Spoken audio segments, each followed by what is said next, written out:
Network, where advice meets action. We're here to spark your growth, lift your spirit, and help you crush your potential.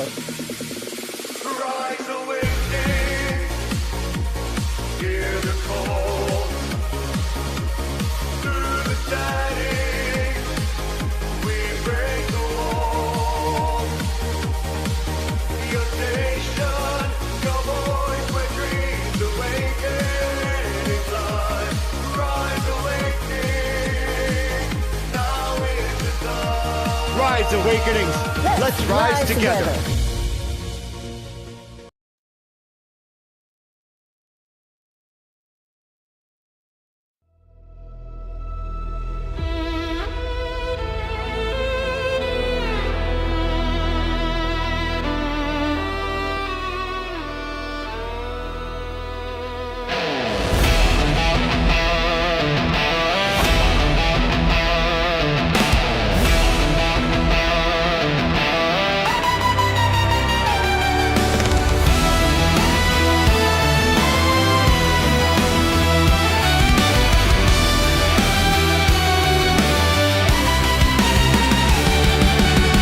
Cards laid bare, shadows collide. Hidden truths in the tide. A spark in the dark, it glows.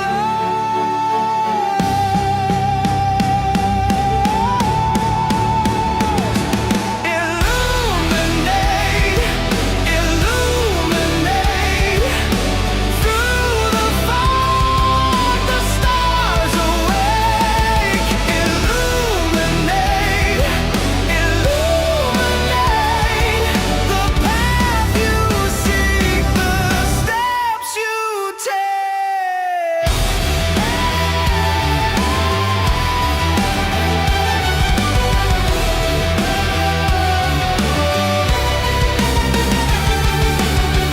Thunder rolls, whispers rise. The deck unfolds, no disguise. Light cracks the veil, it shows.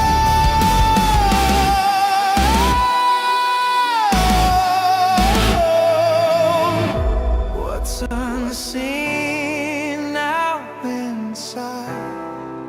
What's unknown now ignite.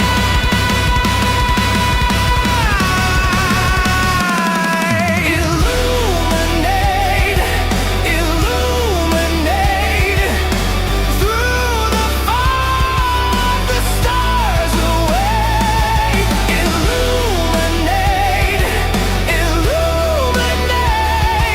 The path you seek, the steps you take.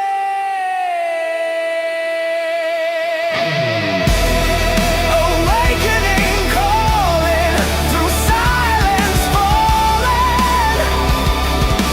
Wisdom crawls through the night.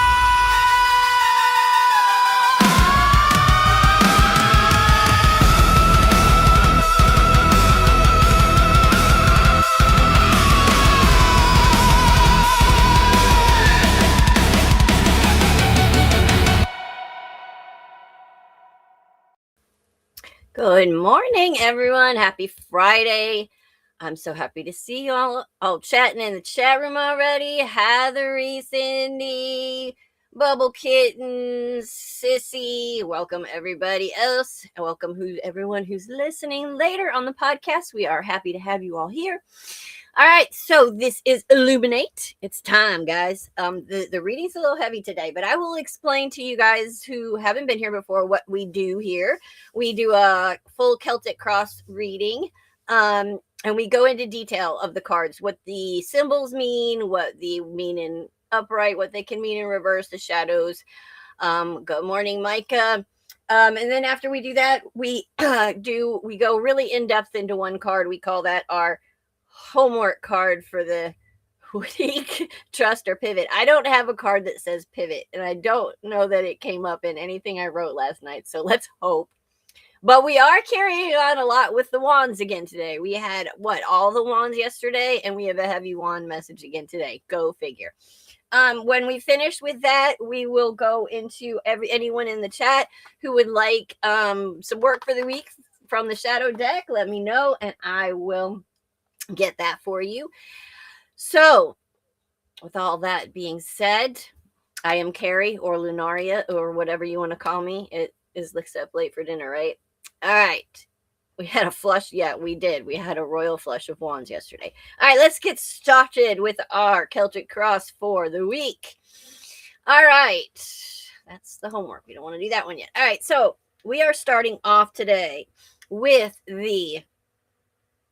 Why do I have... I did this last week.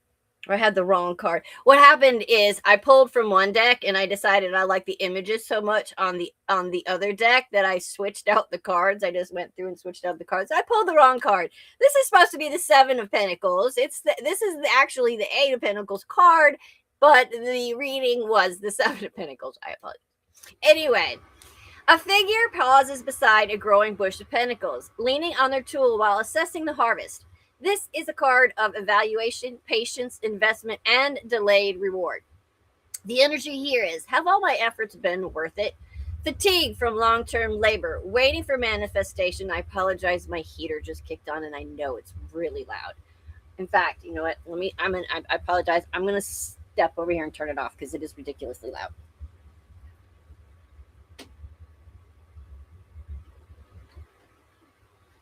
And then it'll take it forever to go off too. Okay.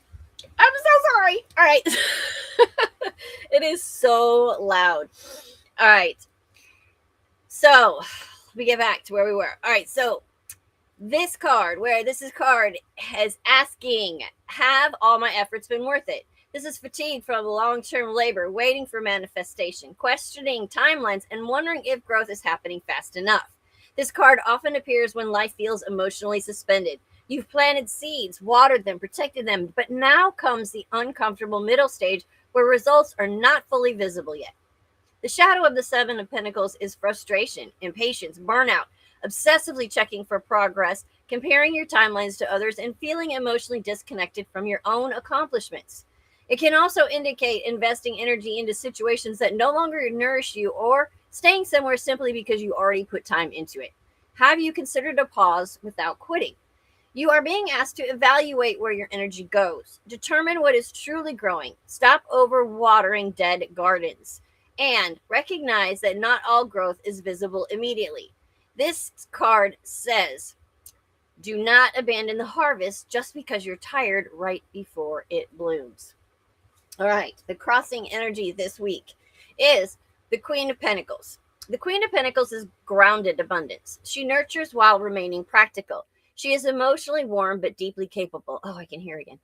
All right. As a crossing card, she represents balancing care and responsibility. The burden of being the reliable one, needing stability, home, finance, health, work-life balance, and possibly someone embodying these traits affecting the situation.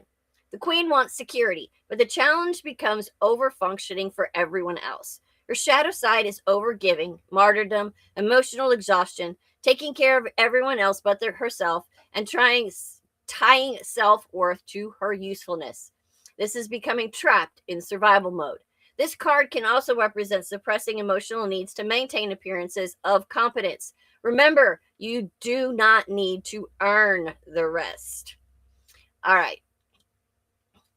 The Queen reminds you, stability is important, but nurturing yourself is not selfish. And constantly carrying everyone else eventually creates resentment and depletion. Ask yourself, what am I maintaining out of obligation? And what would happen if I allowed support in return? All right, so the foundation and the subconscious, we have the Chariot. This is a warrior driving a chariot pulled by opposing sphinxes. The Chariot is discipline, determination, willpower, and controlled momentum.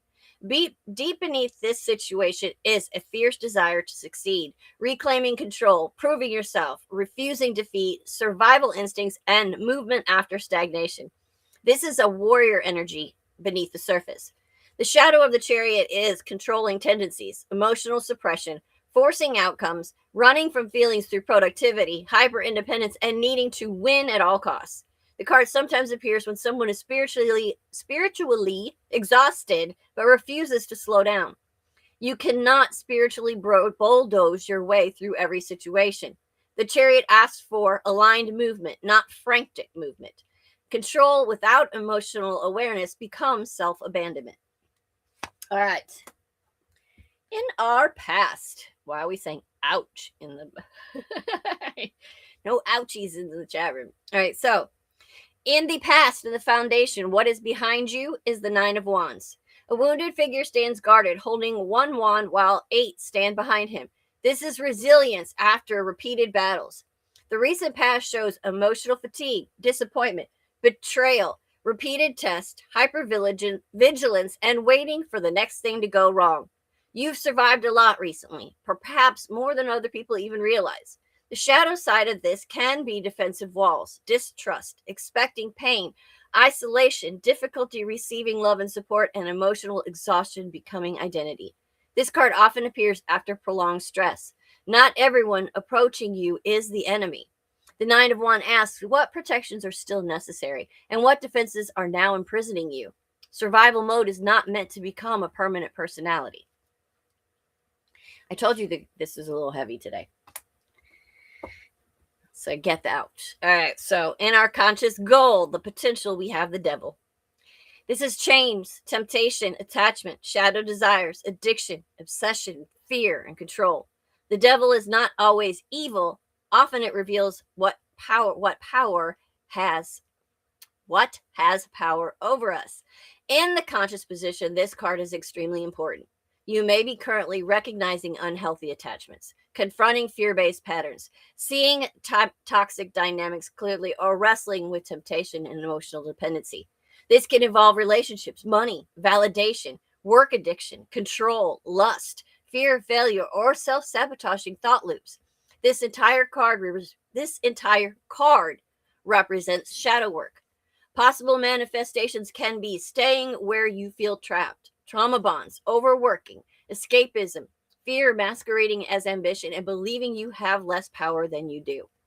The chains in the devil card are loose, and that matters. You can remove them. This card asks, what are you feeling that is feeding you? What are you feeding that is feeding you in return? What patterns survives only because you continue consenting to it? And freedom from the change requires radical honesty.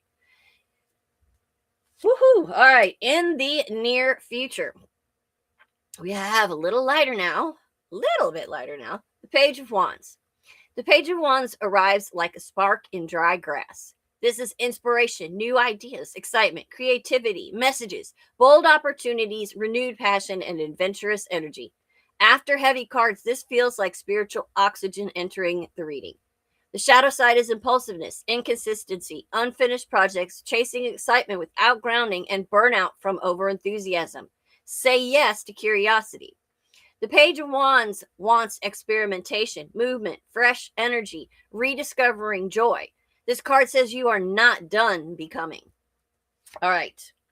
And the position of yourself and your inner current state, we have the Lovers.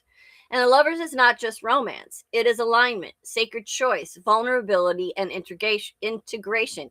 Internally, you are wrestling with choices, emotional truths, alignment between heart and mind, values, authenticity, and relationships, and possibly duality within yourself. This card asks, are you living according to your soul or according to fear? The shadow side is indecision, codependency, people-pleasing, choosing comfort over truth, emotional confusion, and losing yourself in relationship. Choose what aligns, not merely what attaches. The Lover asks for honesty, vulnerability, conscious partnership, and integrity with the self. All right.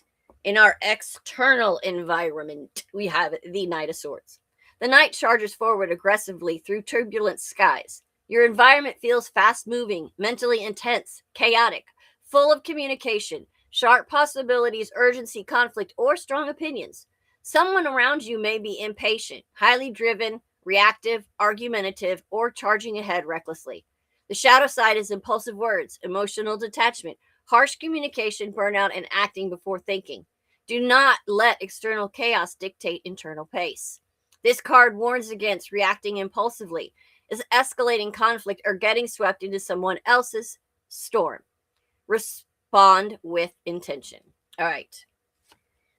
The hopes and fears. We have Mr. Emperor. The Emperor's structure, authority, leadership, discipline, protection, and order. You deeply desire this stability, mastery, respect, control over your own circumstances, and reliable foundations. But you also fear vulnerability, loss of control, chaos, dependence, and emotional exposure. The shadow side is rigidity, dominance, emotional suppression, over control, inability to adapt, and becoming disconnected from softness. Healthy leadership includes emotional intelligence. The Emperor asks, are you building walls or foundations? Control is useful. Control without flexibility becomes isolation. Finally, we have in the outcome our good old friend, the Six of Cups. Children exchange flowers in a nostalgic scene. The card represents emotional healing, innocence, soul connections, reconciliations, nostalgia, inner child healing, heartfelt memories, and emotional sincerity. After such intense energy, this outcome is surprisingly soft. This suggests, my S's today. This suggests returning to authenticity, reconnecting with joy, emotional healing after hardship, revisiting the past with wisdom, and softer emotional experiences entering your life. This can also indicate soul family connections, reunions, healing old wounds, creative inspiration rooted in childhood passions, or remembering who you were before survival mode controlled everything. The shadow side is living in the past, romanticizing what hurt you, emotional stagnation, and avoidance of present reality. Healing is not becoming someone new. It is remembering who you were before fear convinced you otherwise. The Six of Cups says softness is not weakness. Innocence can coexist with wisdom, and joy is sacred medicine. This spread tells the story of someone who has fought hard, carried immense responsibility, endured exhaustion, and kept pushing forward through sheer willpower. But now the deeper lesson emerges. You are being asked to stop building your life entirely from survival instincts. The Devil, the Chariot, the Emperor combination in this reveals control patterns, pressure to succeed, fear of vulnerability, attachment to responsibility, and exhaustion hidden beneath competence. Meanwhile, the Lovers asks for alignment. The Page asks for renewed passion, and the Six of Cups asks for emotional reconnection. This is a transformation from I must survive into I do deserve to live. There's major healing around self-worth, emotional openness, allowing joy, and redefining success beyond constant struggle. This spread feels like a powerful collision between long-term growth, control, temptation, and emotional history, and the need to consciously choose your direction moving forward. There's heavy earth energy here in the Pentacles and the Emperor, which speaks of stability, work, survival, money, and physical reality. But it's being challenged and accelerated by intense major and arcana cards that are demanding spiritual evolution, and they're demanding it now. This is not a small week reading. This is one of those crossroad readings where the soul is being asked, what are you building, and what hidden forces are influencing why you're building it? There's a strong theme of exhaustion after long effort, reclaiming personal authority, releasing toxic attachments, balancing heart and ambition, and reconnecting with authenticity rather than performance. This spread feels like someone nearing a breakthrough while simultaneously confronting the shadow patterns that could sabotage it. The outcome is beautiful because it does not end in domination or conquest. It ends in emotional sincerity. And honestly, after everything shown in this spread, that may be the greatest victory of all. And that's all with that very heavy reading for today. All right, just check it in here in the chat. I have a hard time with my S's every day. Oh, good. Yeah, I'm tripping over my tongue this morning. But so far, at least I haven't had, I shouldn't even say it, but no throat chakra problems this week.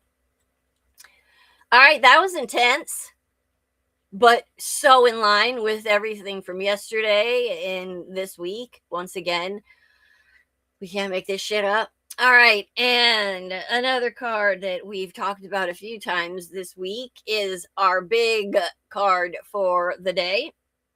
this one's interesting to me today. All right, so this is the Six of Wands. The Six of Wands is victory, recognition, validation, leadership, and the dangerous seduction of applause. I'm not going to hold it through the whole time, so you guys know the Six of Wands. The Six of Wands is often called the victory card, but reducing it to simple success barely scratches the surface of what this card truly represents. This card is not just about winning. Okay, I got you, Diane. Diane, Miss Rev D's here. All right. This card is not just about winning. It is about being seen winning, surviving long enough to emerge publicly from battle, recognition after struggle, the psychology of achievement, external validation, earned confidence, leadership, influence, reputation, and the complicated emotional experience of finally receiving acknowledgement. A Six of Wands shows up every time you're present. That's funny. All right. The Six of Wands is the moment after conflict where someone rides back into the city and people finally understand what it was that they survived. But hidden beneath the celebration is a very important spiritual question. Who are you when the applause fades? In most decks, a rider sits atop a horse carrying a wand crowned with a laurel wreath. Crowds gather around them in admiration and celebration. Every symbol matters here. The horse represents momentum, power, movement, and instinct directed towards purpose. Unlike the wild force of the chariot's creatures, this horse appears controlled and cooperative. This is disciplined confidence. The rider has learned how to direct their energy rather than merely react emotionally. The wreath symbolizes victory, honor, achievement, earned recognition, and public acknowledgement. In ancient cultures, laurel crowns were awarded to champions, poets, leaders, and heroes. This matters because the Six of Wands often points toward public success, social approval, visibility, influence, and reputation building. This is not private fulfillment. This is success that people can see. This is one of the most socially aware cards in the tarot. The crown represents the community, witnesses, social validation, audience energy, support systems, followers, praise, and collective recognition. This card understands something deeply human. Being acknowledged changes people, for better or for the worse. At its healthiest, this card represents success after struggle, earned confidence, recognition, validation, personal pride, momentum, and finally being appreciated. This is the promotion, the breakthrough, the standing ovation, the successful launch, and the healed self finally realizing their worth. The Six of Wands says people see your effort now. The emotional, okay, so this card often appears in the emotional psychology of this card. It often appears after a period of feeling invisible, rejection, criticism, self-doubt, being underestimated, and feeling unseen. The emotional release here is profound, because recognition does not just soothe the ego. Sometimes it heals wounds connected to worthiness, abandonment, neglect, inadequacy, humiliation, and failure. This card can indicate someone finally receiving the love they deserved, the acknowledgement they earned, the respect they fought for, and the credit they were denied. But this creates a spiritual danger too, because once external validation arrives, it can become addictive. The shadow side of the Six of Wands is very important, and many people miss it because the card looks so positive. The shadow side includes ego inflation, arrogance, superiority complexes, needing constant praise, validation addiction, performative success, false confidence, image obsession, and tying self-worth to audience approval. This is the person who only feels valuable when admired. The person who becomes dependent on applause to feel real, and the person who starts performing authentically instead of living it. The fear hidden inside, this is the the fear hidden inside of the head. All right, it's catching up to me now. The fear hidden inside of the Six of Wands is ironically that the card can hide deep insecurity. Why? Because public success creates pressure to maintain the image, keep winning, stay admired, and avoid failure publicly. You have to continue proving your worth. The Six of Wands can secretly fear, humiliation, losing status, disappointing others, becoming irrelevant, and criticism after success. Sometimes this card appears when someone is exhausted from carrying the identity of the strong one, the successful one, or the inspirational one.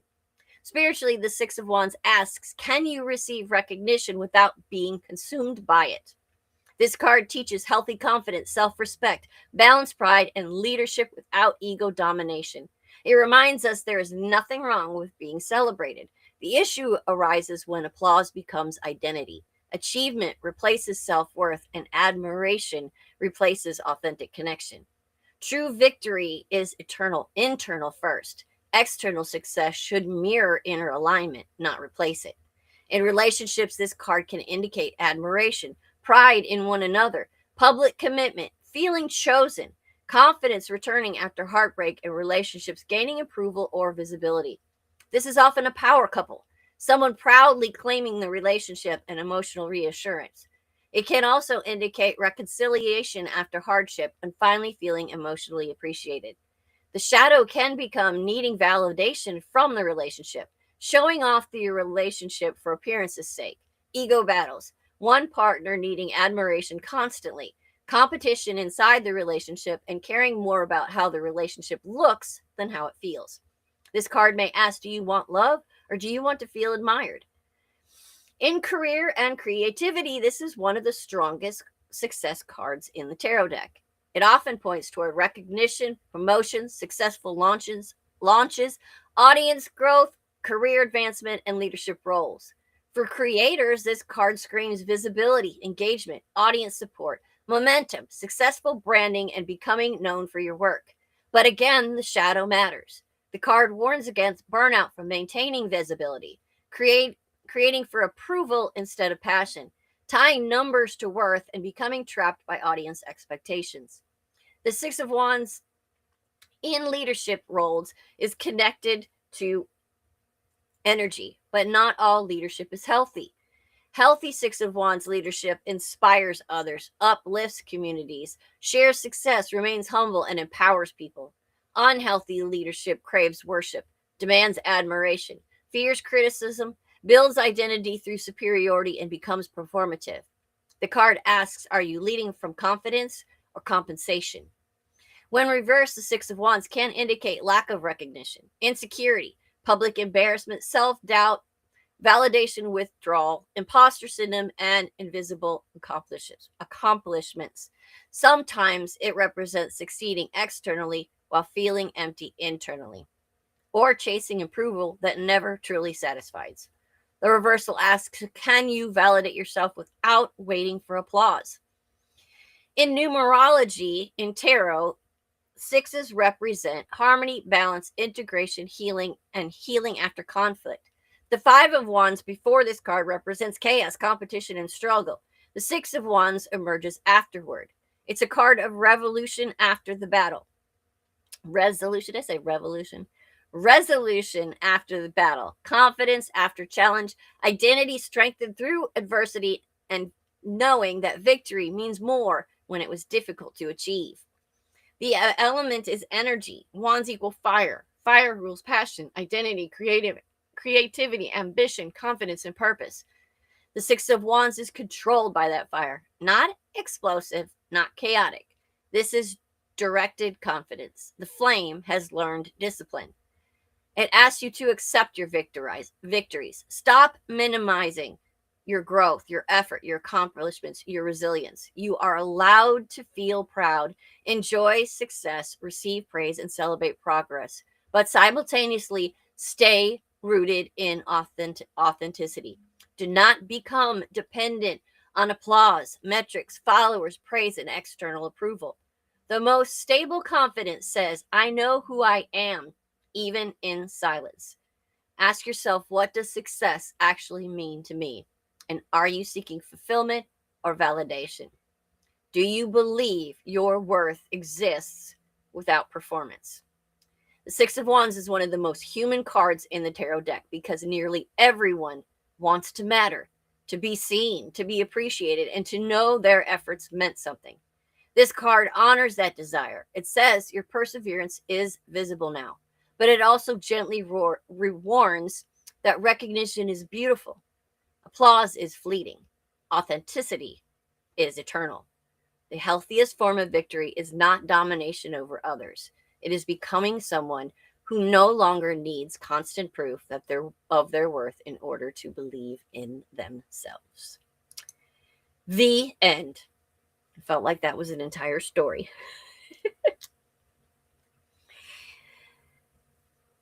That one hit me really hard this morning because it's like it feels like it fell in a time where we're trying to build the radio station or the network and the shows and the website and the merchandise, and we got all this stuff going, and there's a constant like pull. We got to do this, we got to do this, we got to do this, we got to do that. And then at the same time, a lot of us right now struggling with our identities and with the things that we're going through, and the battles inside. And then something hit me yesterday before I even pulled that card. I was outside talking to my neighbors. We were just sitting around. We were having a great conversation, laughing, just talking about all kinds of stuff. Well, I finally realized that part of what we were laughing about, or laughing in general, was my humor, and my humor being self-deprecating humor. And I'm thinking afterwards, shame on you. Here you are telling everybody to stop that. Stop that. We tell you guys all the time, don't do that to yourselves. That is one of the biggest problems that we have, is how we talk to ourselves. And I didn't realize just how much I was doing that until about the third time I made a self-deprecating joke. He actually said to me, Carrie, you need to stop doing that to yourself. The coach being coached. We all do it. But it's part of what's keeping us stuck.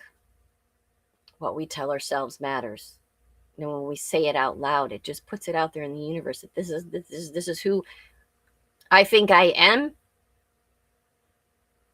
And this is who now I'm actually giving you the permission to treat me as such, because I just told you that's who I am. And am I going to fight it? No, I'm the one who said it. Yeah, they're talking about that on the Bloom on Monday, or Rev D is going to talk about that Monday on the Bloom. Self-sabotage. It's just see how everything comes up around here in a full circle, and it just keeps playing in one thing, playing into another. It's crazy. But yeah, make sure you pay attention to the Bloom on Monday. I know I will, because the self-sabotage is a bad thing. And and what I thought about this morning when I was thinking about what happened yesterday was, what are you doing that for? Is it because you truly feel that way? Number one. And if you do, why? What got you to that point? Where, who, what, when, where, what situation got you to a point of feeling that way? And when you try to find that, and you've got to reshape that. If someone else's bullshit has been placed upon you, and this is who you are, this is what you're supposed to be, this is what we expect of you, stop. You don't have to be who everyone else wants you to be. You have to be who you are inside. Are you being authentic to yourself if you're deprecating yourself and telling the neighbors that you're this, that, the other, whatever? And how do you expect them to treat you if that's the way you feel about yourself? How do you expect relationships to go well and be treated well, and within those relationships, if you're treating your own self poorly? You teach people how to treat you by how you treat yourself. And I know that I haven't been treating myself very well for a very long time. Is it, or there's there's another reason. Are you saying that because you're fishing for compliments? Do you really not feel that way, but you're just looking for a compliment? Or are you stuck in that victim mentality where this is how you get your attention because that's what you knew?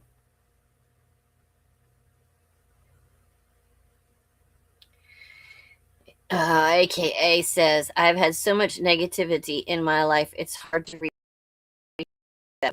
I'm trying to find a way to and so I understand. Apparently I'm there myself. I sat there yesterday and had to kick myself after 3 times, and I know I'm not going to punish myself for it because I'm glad it happened. I learned something. I realized I'm not there yet. I'm not ready to get into a relationship with somebody else at this point. I haven't found the relationship within myself yet. I'm still talking shit about myself to other people. Then obviously I haven't found that strength inside myself yet to be ready to go out.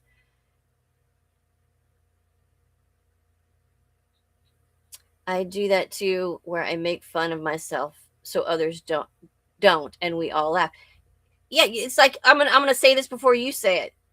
And the fishing for compliments, we do that. Ooh, Papa, caught that universal static.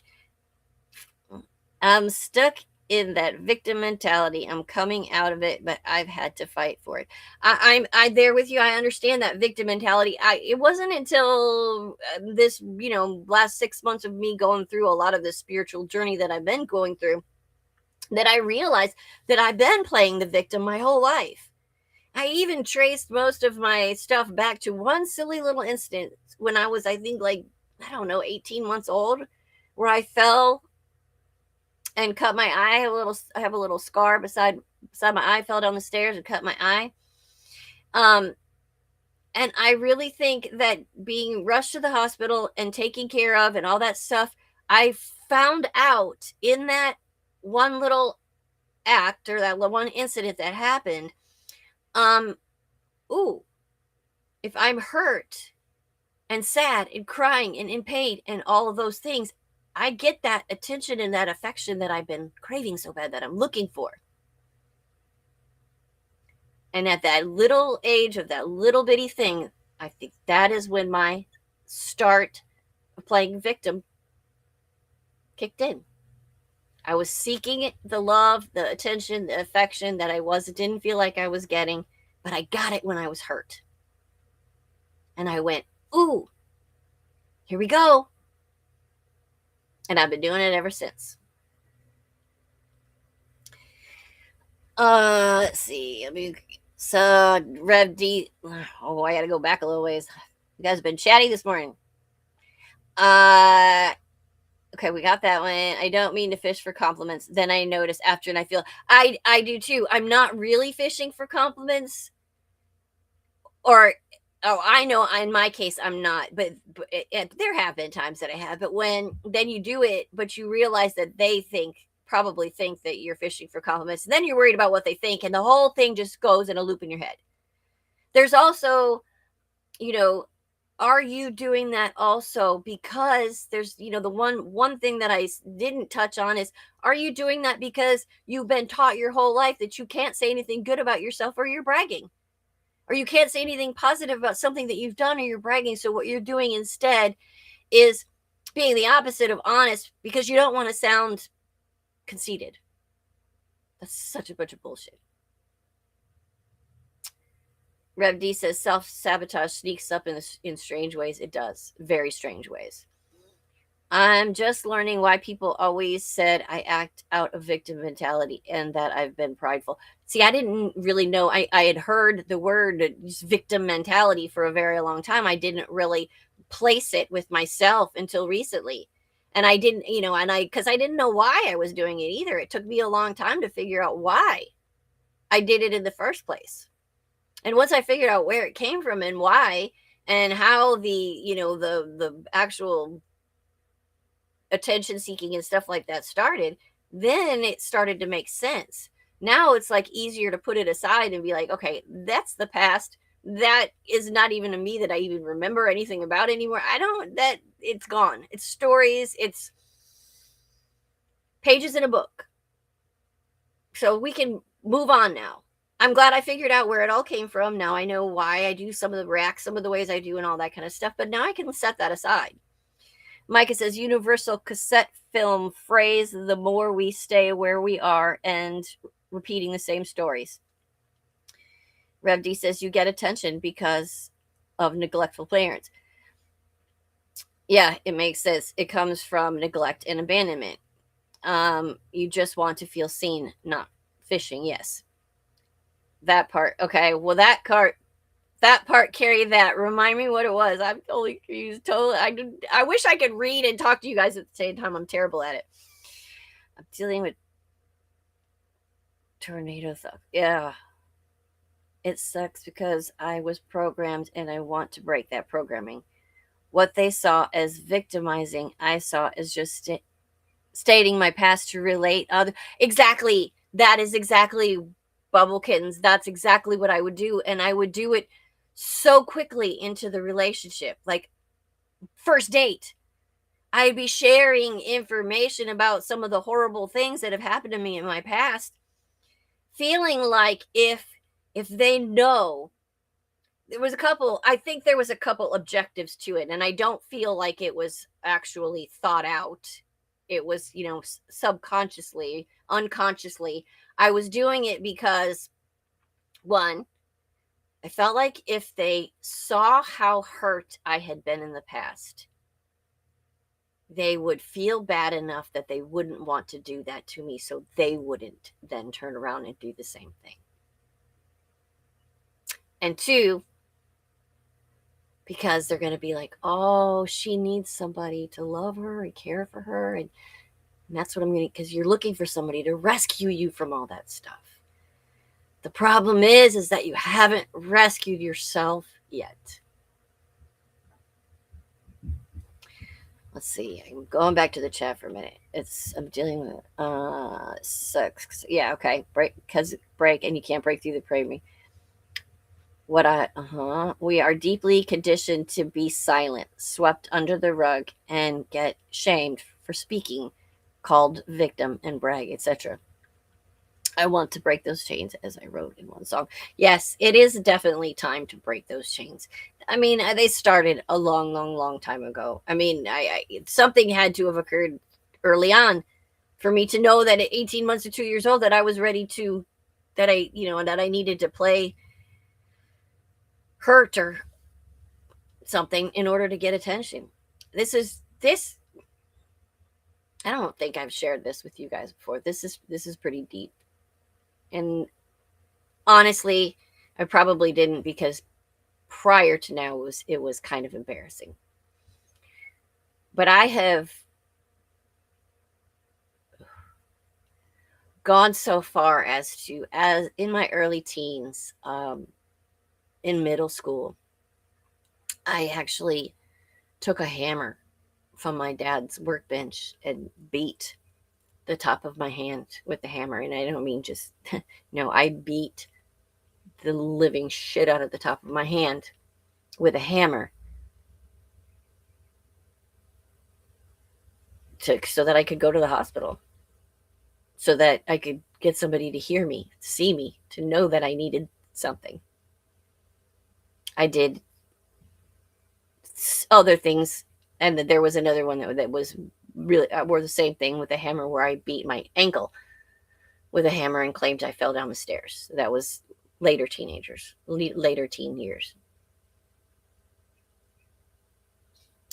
Because you learn, that's how I'm going to get it. That's how I'm going to get somebody to pay attention to me.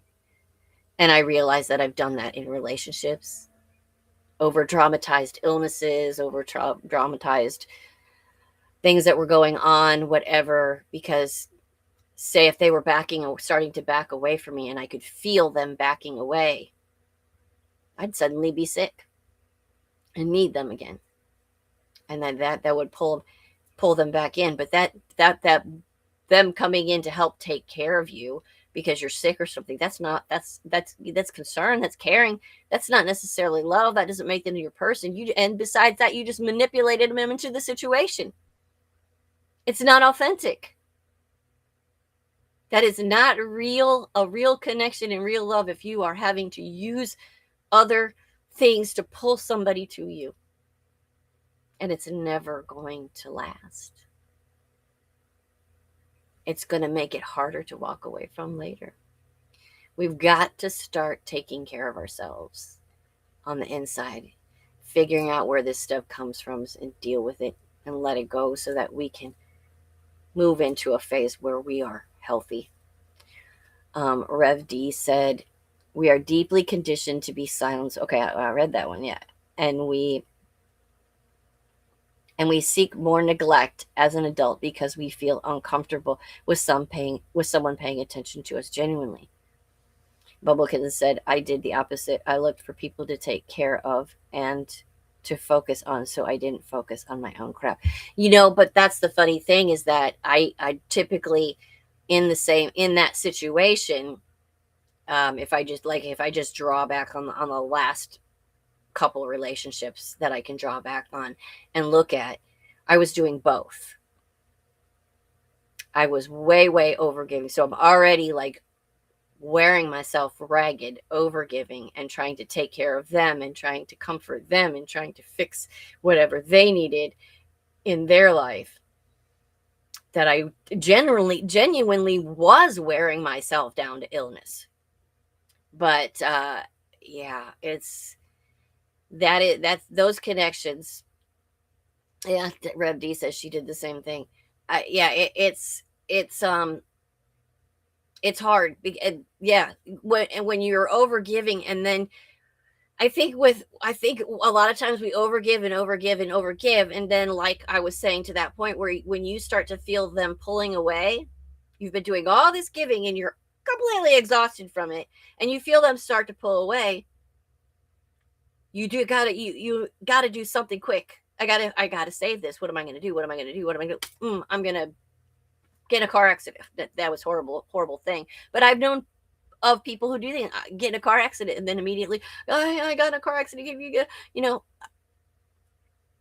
Because then they're like concerned, and then they jump in, and you mistake that concern for love. You want somebody who loves you because they love you, and the real you, the authentic you.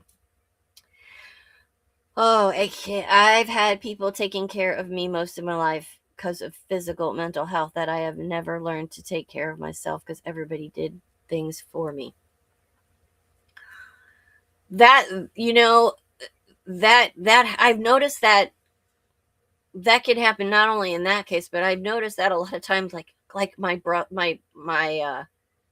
brother, or the young men in, the young son, the last son, the baby boy,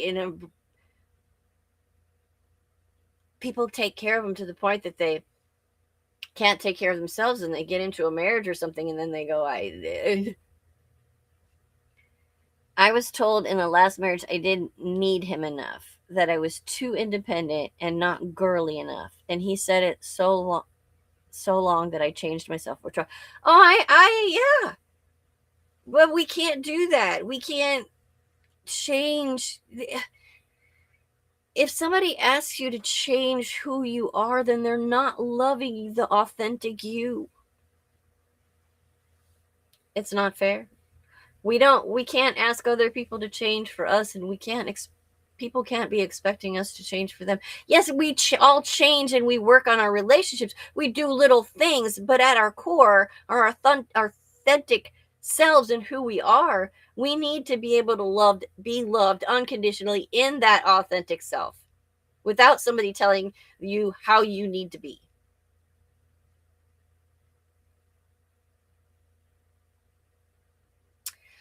I know we got risers coming up. I'm going to get to the shadow cards. This has been a heavy message all week long. It's really time for us to start taking care of ourselves and not not really expecting other people to do it because they can't do it in the same way that we can do it. They don't understand us the way we understand us. Nobody can. They didn't live our lives.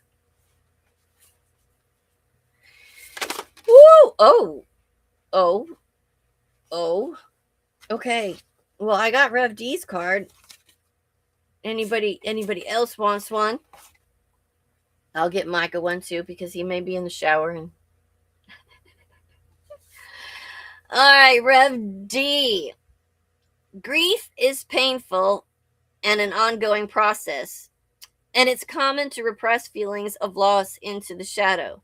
You hide difficult feelings to manage, but integrating grief is freeing. What grief may you still be carrying with you? And how has your loss changed how you interact with the world around you? Okay. So, next up, Micah. Mr. Micah. For many people, confrontation brings up negative feelings, but confrontation is also a way to get closer to a resolution and move forward, albeit in an often uncomfortable way. When you think of confrontation, what feelings or stories from your personal history come up for you? How do those feelings impact your ability or willingness to confront someone who has wronged you? All right, let me see. Hathery. The ruler is a symbolic figure who prioritizes absolute control and power over all else, sometimes to compensate for fears and shadow beliefs of inferiority. What is your relationship to power and authority? How has your shadow influenced your relationship to embracing leadership and greater control in your own life? Cindy. Displacement is a defense mechanism in which you place feelings onto a less threatening object for temporary relief. Instead of yelling at your boss, you yell at your dog, for example. When have you displaced your feelings? Who was the more deserving target, and what kept you from sharing your feelings with them? Cindy, Bubble Kittens. Bubble Kittens. Many cultures prioritize humility, making it this is great. Can't make this shit up. Many cultures prioritize humility, making acknowledging one's own success difficult and making pride worthy of shadow repression. But pride doesn't have to be harmful. Honor your wins. What personal accomplishment or goal can you try reveling in for this moment? What did reaching this goal mean for you? She says her brain's too bored. Cash, I felt rejected because people said, love yourself first. I was like, what? Don't you want it? I already did. Yeah. All right. Currently, the financial abuse, more grief there. Yeah. Why I'm not seeing Repties? I'm so confused. Was trying to send a message on the website that I had enough of a slap for the sake of the wall.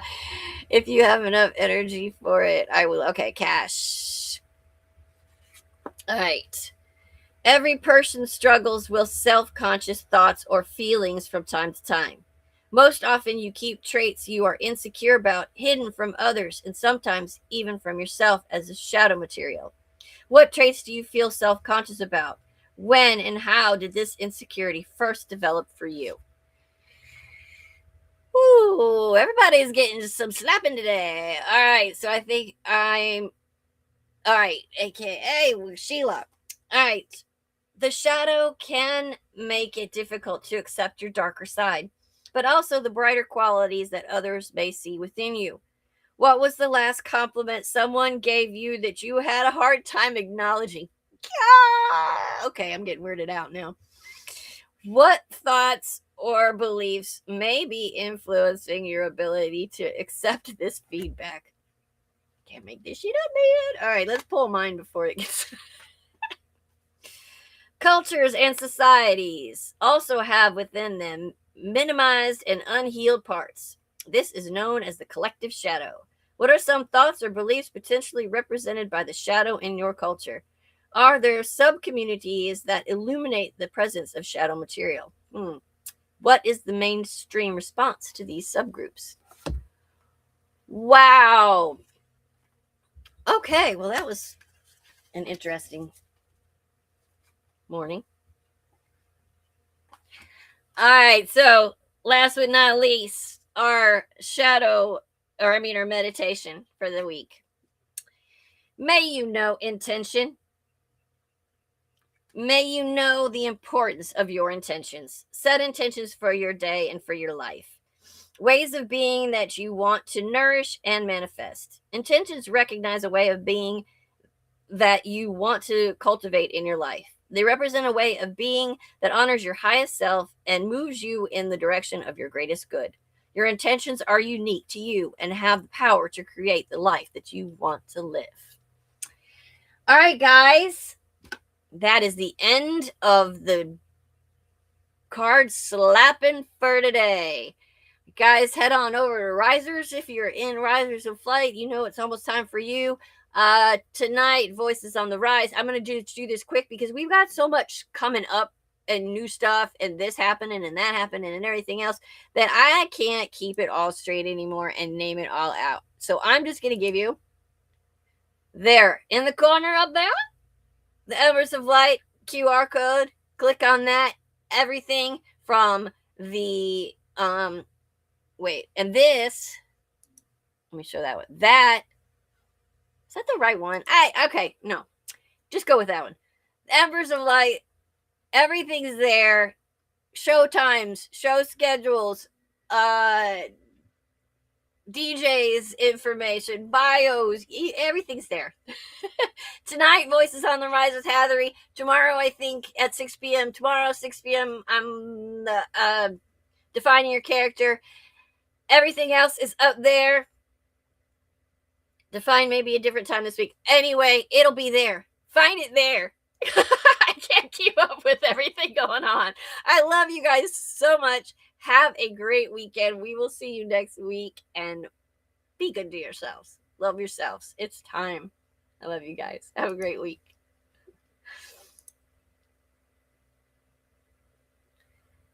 What's unseen now inside? What's unknown now ignite?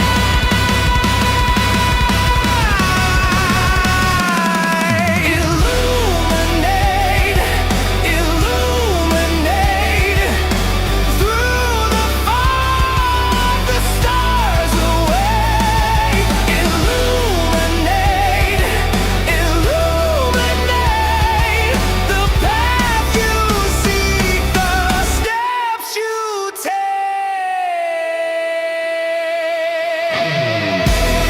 Awakening, calling through silence, falling. Wisdom crawls through the night.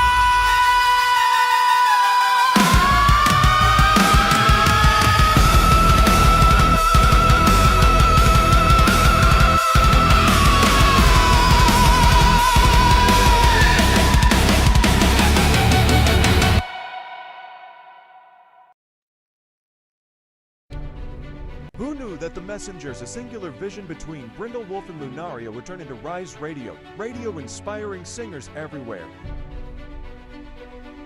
And not too long after that, Rise Awakenings would come onto the scene to bring you shows of inspiration, spiritual uplift, and heightened awareness. And together they formed the Rise Radio Networks. And just like the phoenix rising from the ashes, we have a new home on the web called Embers of Light. Come and check it out.